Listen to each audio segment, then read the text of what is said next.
வணக்கம் மாப்பிள்ள. அலர்வையிலேருந்து டிஷர்ட் அனுப்பிச்சேன், வந்துடுச்சா? தரமா இருக்கு மச்சான் டிஷர்ட்டு.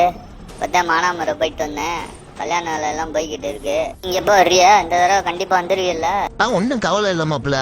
வண்டிக்கு சொல்லியாச்சு, ஜமீனுக்கு சொல்லியாச்சு, காவலுக்கு கருப்பனுக்கு சொல்லியாச்சு. கரைச்சல் கொடுக்குறவங்களும் காசு கொடுத்து கரெக்ட் பண்ணுறவரை ரெடி பண்ணி வச்சிட்டேன். கரெக்டாக இந்த வருஷம் வந்துடுவேன்.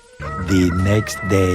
யோ மச்சான், எங்கேயா இருக்க? சீக்கிரம் வாயா. நீ வராம உன் தங்கச்சி கல்யாண மேடை கூட வரமாட்டேன்னு உட்காந்துருக்காயா? யோ மாப்பிள்ள, கல்யாணத்திற்கிட்ட மறைச்சு விட்டாங்க.